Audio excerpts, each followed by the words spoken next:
देखो भाई, पेरेंट्स की भी एक्सपेक्टेशन होती है, और मैंने शायद आप ही क्लास में बताया था कि we all belong from a middle class family and we always find a escape. हम लोग अपनी मिडिल क्लास की एस्पिरेशंस जो है कि भैया हमें पास घर हो, गाड़ी हो, शांति सी लाइफ हो, हमें उसको एस्केप करने के लिए हमारे पास सिर्फ एकमात्र चीज बचती है, वो है एजुकेशन। एकमात्र। हमारे पास बहुत बड़ी करोड़ों की जमीनें नहीं है कि हम बेच के कुछ कर लें या फिर खेती कुछ कर लें। हमारे पास घर नहीं है, हमारे पास गाड़ी नहीं है। हम धीरे धीरे प्रोग्रेस कर रहे हैं उस डायरेक्शन में। लेकिन अगर आप देखें, पेरेंट्स का स्ट्रेस आता है क्योंकि वो उन्होंने स्ट्रगल देखा या जो भी देखा। अब वो इनसिक्योरिटी बोलिए, स्ट्रेस बोलिए, एस्पिरेशंस बोलिए, एम्बिशंस बोलिए, इतने सारे वर्ड्स वहां पे वैलिड हो जाते हैं क्योंकि हर टाइप के पेरेंट्स हैं। वो बच्चे पर कैसे आता है, और कई मैंने देखा है कई बच्चे भी ऐसे होते हैं कि पेरेंट्स बिल्कुल चिल है लेकिन बच्चा ही खुद लोड लिए जा रहा है। मैंने ऐसे भी बच्चे देखे। तो अब मैं किसी को समराइज नहीं कर सकता कि आप पेरेंट्स ही क्यों स्ट्रेस डालते हैं। मैंने ऐसे भी पेरेंट्स देखे हैं जो कहते हैं भाई हम तो उसको कहते हैं बाहर जाके खेल, हम नहीं कहते इतना पढ़ाई करने के लिए, ये रूम में ही घुसा रहता है।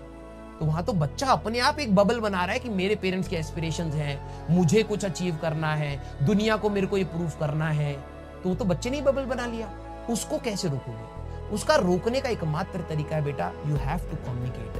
आपको लग रहा होगा कि शायद वो नहीं समझेगा या वो नहीं समझेगा या ये नहीं समझेगा।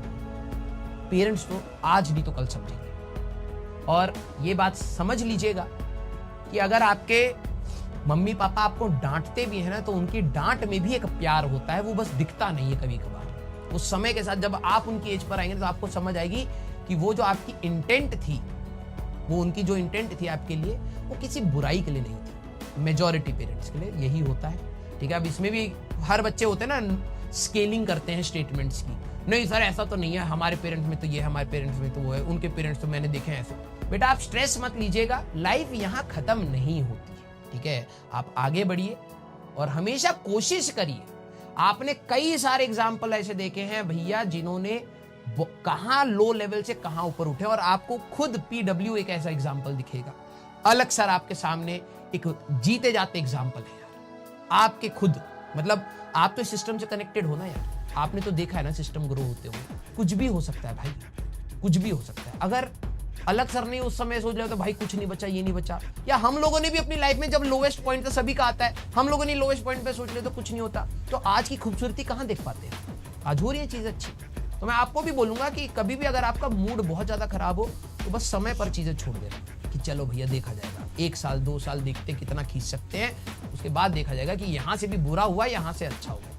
और जनरली चीजें सुधरती हैं भाई, चीजें खराब भी होती हैं, चीजें अच्छी भी होती है, बस हमारी एक्सपेक्टेशन ये होती है कि अच्छी ही चलती चली जाएंगी। ऐसा नहीं होता है, रियल लाइफ में जीना पड़ेगा। तो आप सभी लोगों से मेरी बस एक ही रिक्वेस्ट है, एटलीस्ट अपने पेरेंट्स के साथ कनेक्टेड रहिए, अपने टीचर्स के साथ कनेक्टेड रहिए, और कोशिश करिए कि अच्छी चीजें दिमाग में रहे। ठीक है, और सिर्फ पढ़ाई ही सब कुछ नहीं है, और पढ़ाई के बिना दुनिया भी नहीं चलेगी आपकी और हमारी। तो कहीं ना कहीं एक मिडल वे है, कहीं ना कहीं जैसे कहते हैं ना कि the whole world is not either black और white, it's almost the shades of the grey.